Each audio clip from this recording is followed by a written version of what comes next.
How's it going, YouTubers? It's Mike Martins here, Miami Mike. Once again, welcome to the Mike Martins channel. I'm here at the shop, just hanging out, waiting for Skinny Pete to show up. There's Antonio. I want to introduce you to my son. I haven't brought him on air yet, but that's Antonio. And he's hanging with me at the store today. Basically, I want to touch base on a few things. I get a lot of people messaging me asking, is it easy to own a game store? How does it feel to own a game store? Well, owning a game store is tough because you always have people selling from their homes, undercutting you selling from home.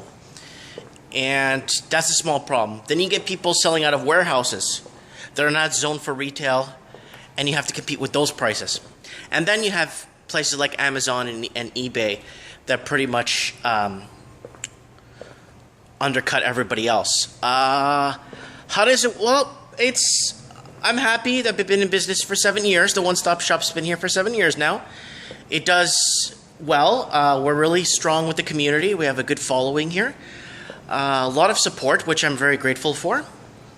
One problem a lot of people have been facing with these stores, like I have some guy from Ohio ask me, he wants to open up a store and he's looking, at using credit and stuff like that.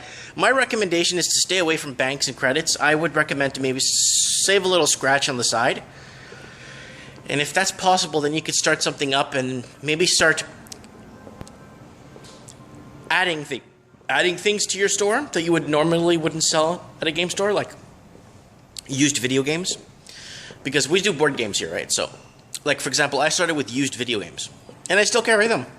I still have a small amount of people. I'll show you here. We got a used video game section, and as people come in, that's what we started with, and we started with sports cars before we got into the whole scene. And I wasn't sure where to go with this business, so it was by fluke it ended up becoming a successful board game store. Now, that said, the problem that we're facing now with business, this kind of business, is a lot of these stores, retail businesses like this and other stores of the same genre, whether it be books, other things like that, people are coming in and using the store as a showroom. Then they're barcode scanning the items to see how much it costs online. And that, my friend, as Antonio's yawning. And that's a problem because I've had people come into my shop and would pick up 5 board games off the shelf there, walk up to my counter, leave them on the counter, say, I'm buying these. I just would like to know what is good to buy. What is good? I'm like, okay, well, since he's buying all these games, I'm going to shell up, He's like, I'm going to show him what's good and take my time with him. I spent a couple of hours with him, and he took photos of everything, and I'm like, okay, great, let's ring these through. And he walks out, and I caught up to him in the hall. I'm like, sir, I thought you were going to buy the... You know what? You wouldn't have never talked to me if... You would have never spent the time with me if you knew I wasn't going to buy anything. It's like, wow. I couldn't believe it. I couldn't believe I spent that much time with that person, and he just took photos of everything, and it was really bizarre how he just walked out and just basically stormed out of the store and just said, and he at least he was honest. He said, look, I wasn't going to buy anything. I just brought that stuff to the counter, giving you the impression that I'm going to spend money here so that you could tell me what's good. So I was kind of choked, but you know what? Things like this happen, and there's nothing we can do about it. It's just the way the cookie crumbles, as how they say it, right?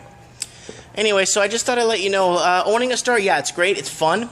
I just basically pretty much play games most of the day, hang out with the staff, talk about upcoming games, play cards. I'm really interested in getting to other TCGs that are coming out, and there's Antonio. Yeah, he's just hanging out with Daddy, and that's that. I just thought I'd touch base and let people know. Is it worth it? It's tough, unless you've been in the business as long as I have and kind of built the community and being situated downtown, and it's really tough. I know people that have said, well, you know what? I'm just going to implement a lot of place to play, and people come play the games like it. Well, our problem with our play space was we cut down to our play space to 2 tables here because the problem with the play space was a lot of people come and learn the games and then buy them online. And that became a small problem. Then we tried charging a drop-in fee, and then we got trashed online. So it's really, you really don't have any. It's really hard, you know, to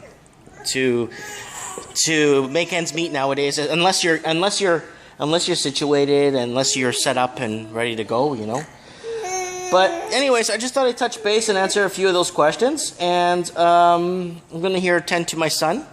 And thanks for watching. I appreciate it, and we'll talk soon, hopefully.